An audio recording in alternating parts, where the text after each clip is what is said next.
Assalamualaikum warahmatullahi wabarakatuh. Perkenalkan, nama saya Ahmad Fariza Mahsyari dan teman saya Muhammad Reza Maulana. Kami akan menjelaskan mengenai BW buku 1 tentang orang untuk menyelesaikan tugas mata kuliah Private Law.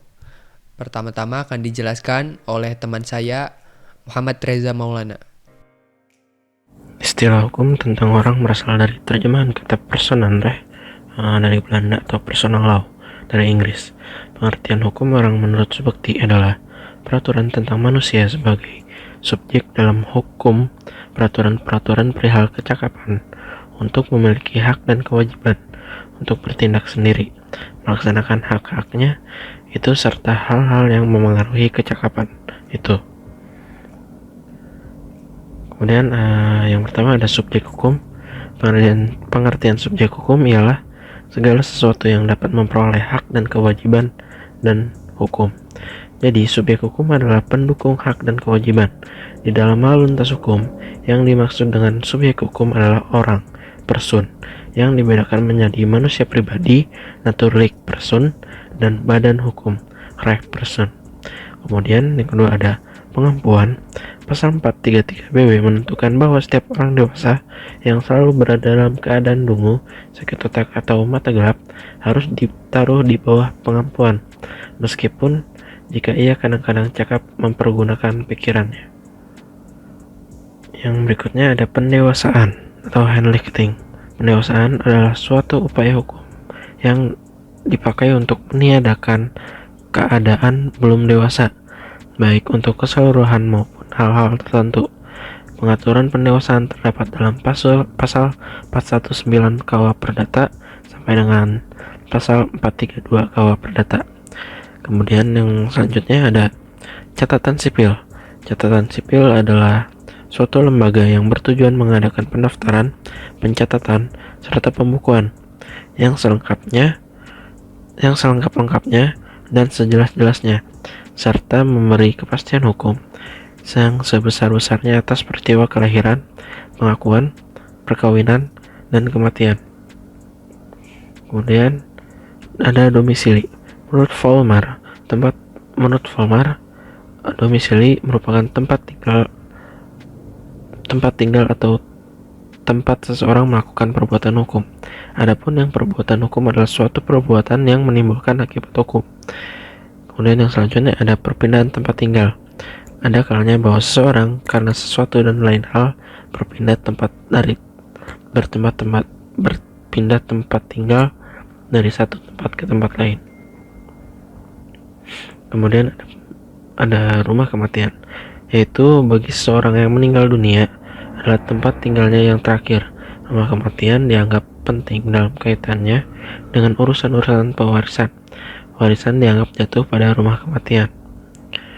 Dan yang selanjutnya ada keadaan tak hadir. Keadaan tak hadir adalah keadaan tidak adanya seseorang di tempat kediamannya karena bepergian atau meninggalkan tempat kediaman, baik dengan izin atau tanpa izin, dan tidak diketahui dimanapun ia berada. Selanjutnya, saya akan menjelaskan mengenai hukum keluarga. Hukum keluarga pada dasarnya merupakan keseluruhan kaidah hukum, baik tertulis maupun tidak tertulis, yang mengatur hubungan hukum yang timbul dari ikatan keluarga, yang meliputi peraturan perkawinan, peraturan perceraian, peraturan kekuasaan orang tua, peraturan kedudukan anak, peraturan pengampuan, dan peraturan perwalian. Ikatan perkawinan pada dasarnya akan mengakibatkan hubungan hukum tentang hak dan kewajiban. Pertama, hak dan kewajiban antara suami istri. Kedua, hak dan kewajiban suami istri terhadap anak-anaknya. Dan ketiga, hubungan hukum dalam kaitannya dengan pihak ketiga. Hak dan kewajiban sebagai akibat yang timbul dari hubungan suami istri meliputi antara lain suami istri saling setia, saling tolong-menolong dan saling membantu, pasal 105 BW. Istri harus patuh pada suaminya, pasal 105 BW. Istri wajib mengikuti suami, pasal 106 ayat 2 BW. Suami wajib melindungi dan memberikan segala sesuatu yang diperlukan istrinya sesuai kedudukan dan kemampuannya, pasal 107 BW. Suami saling mengikatkan secara timbal balik untuk memelihara dan mendidik anak mereka. Selanjutnya mengenai kekuasaan orang tua terhadap anak. Kekuasaan orang tua terhadap anak pada dasarnya dibagi dalam 3 bagian menurut BW, yaitu Satu, kekuasaan orang tua terhadap pribadi anak.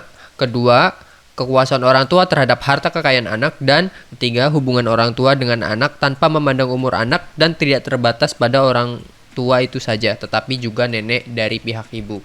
Selanjutnya mengenai perwalian. Perwalian menurut hukum perdata terdiri dari 3 macam, yaitu perwalian menurut undang-undang, perwalian dari orang tua yang masih hidup setelah salah satu meninggal dunia lebih dahulu. Yang ketiga, orang tua yang hidup terlama dengan sendirinya menjadi wali. Selanjutnya, mengenai berakhirnya perwalian. Berakhirnya perwalian dapat ditinjau dari 2 segi, yaitu dalam hubungan dengan keadaan anak dan dalam hubungan dengan tugas wali. Selanjutnya, mengenai perkawinan. Dalam BW tidak ditentukan definisi dari perkawinan, tetapi istilah perkawinan sendiri digunakan dalam 2 arti, yaitu sebagai suatu perbuatan, yaitu melangsungkan perkawinan. Selain itu juga dalam arti setelah perkawinan. Dengan demikian, perkawinan adalah suatu perbuatan hukum yang dilakukan pada suatu saat tertentu. Lalu yang kedua, sebagai suatu keadaan hukum, yaitu keadaan bahwa seorang pria dan seorang wanita terikat oleh suatu hubungan perkawinan. Selanjutnya mengenai perjanjian kawin. Pada umumnya suatu perjanjian kawin dibuat dengan alasan: 1. Bila mana terdapat sejumlah harta kekayaan yang lebih besar pada salah satu pihak daripada pihak yang lain. Yang kedua, belah pihak masing-masing membawa masukan yang cukup besar. Yang ketiga, masing-masing mempunyai usaha sendiri-sendiri sehingga andai kata salah satu pilot yang lain tidak tersangkut. Yang keempat, atas utang-utang yang mereka buat sebelum kawin, masing-masing akan bertanggung gugat sendiri-sendiri. Selanjutnya mengenai batalnya perkawinan. Pada dasarnya suatu perkawinan dikatakan batal atau dibatalkan bila mana perkawinan itu tidak memenuhi syarat-syarat sesudah diajukan ke pengadilan. Alasan-alasan putusnya perkawinan. Berdasarkan ketentuan perdata dan berbagai sudut pandang hukum, alasan yang dijadikan rujukan untuk putusnya suatu ikatan perkawinan memiliki tendensi yang sama, yaitu 1. Kematian, yang kedua perceraian, yang ketiga putusan hakim. Akibat-akibat putusnya perkawinan, yaitu dengan putusnya perkawinan maka semua akibat perkawinan, yaitu semua hak dan kewajiban selama perkawinan menjadi hapus sejak saat itu.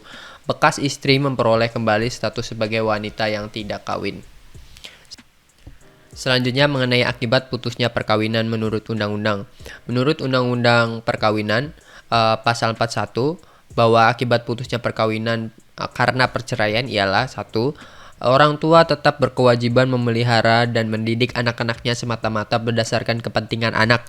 Bila mana ada perselisihan mengenai penguasaan anak-anak, pengadilan memberi putusannya. Yang kedua, bapak yang bertanggung jawab atas semua biaya pemeliharaan dan pendidikan yang diperlukan anak. Bila mana bapak dalam kenyataannya tak dapat memenuhi kewajiban tersebut, pengadilan dapat menentukan bahwa ibu ikut memikul biaya tersebut.